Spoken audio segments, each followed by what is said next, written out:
much of a concern is the energy crisis for you when it comes to the European economy? Yeah, so the interesting thing about these gas prices is that they're actually equivalent to oil having risen to about $260 per barrel, which is actually a lot. And the question really is whether can they grow more from here and actually double so that inflation would actually keep accelerating. If they don't, because that's actually hardly envisageable, then actually inflation, will remain high, but will not continue to accelerate. And then the question in everybody's mind is, if inflation remains high and growth decelerates, will central banks, the ECB, like the Fed, will they actually be willing to return to more accommodative policies? Agnes, very good to speak to you this morning. Thinking about the global trajectory in 2022, we were talking about this, Danny and I, just a moment ago. We've had some good news surrounding Omicron and the ability of maybe Western economies to withstand it. But maybe the signs for China are not quite so great. And obviously China plays an important role. We think about the humanitarian story there, but also it plays an important role in the supply chains globally. How concerned are you about the zero COVID policy that we see enacted in China and what that's going to do to port operations, factories and the like? Yes, I've always been saying that we won't be out of this until everybody is vaccinated, because otherwise this forces emerging markets that don't have access to the best, most efficient vaccines to actually be tougher than otherwise necessary with managing the COVID pandemic. So it is an issue. And in fact, this fifth wave that we see here in Europe that will actually spread all around the world is adding to disruptions that already were left over by previous COVID variants. And labor shortages will probably worsen and actually increase those supply disruptions on top of the energy price issues that we were just discussing, where higher prices are not being replied to through higher supply. So what's happening in emerging markets and China in particular are actually an issue.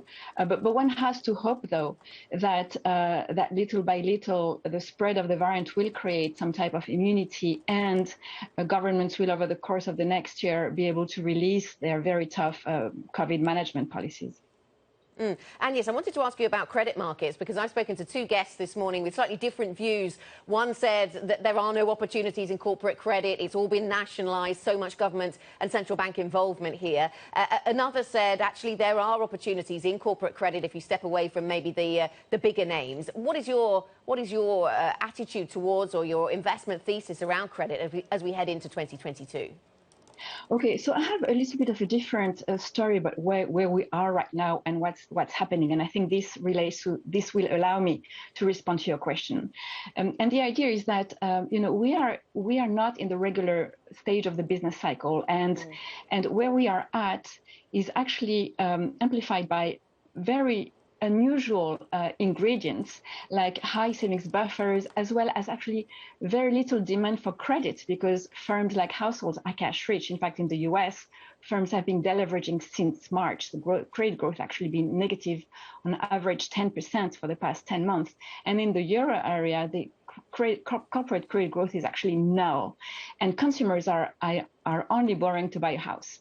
So these two factors, very high savings buffers, very high cash buffers at firms, very little demand for credit, provide actually room for this expansion to last longer, even though it might be interrupted by slowdowns that result from viral fears, but without having to go through recessions like in a regular business cycle, which also means that this economy will be stop and go. And, the downturns that we can see in credit spreads widening, or in the stock markets, which are also risky assets, can actually have further to go. And actually, this volatility that we see in their pricing offers entry opportunities for later. Well, and yes, and part of the reason why this credit cycle has looked so different is that the Fed, for example, was very involved in the market providing that backstop. And I'm wondering how you view waning monetary stimulus, waning fiscal stimulus, and what that is going to mean for what the cycle actually looks like going forward. Is it going to be more like a normal cycle? Well, that's the thing, because leverage is so low in this current type of business cycle, which is really not a cycle, but a structural shock, because leverage is so low. When you have central banks tightening, it doesn't kill demand the same way, or slow down demand, I should say, the same way that it does in regular business cycles where leverage is so high that central banks can high create and work through the credit channel to slow down demand.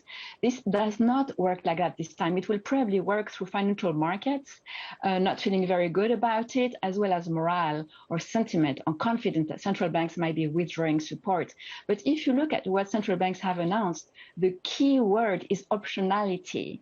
And they have made their policy forward guidance quite clear, I think, that if need be, they will actually reverse their type of policy stance. But at this stage, what is announced is not such a big tightening. And even though they are intervening a lot, they are still tapering, and they still hold about 40 to 50% of the sovereign debt market and a large part of the corporate debt market. And they will have so far to reinvest those stocks of assets. So that really, if you think about it clearly, markets remain quite well supported.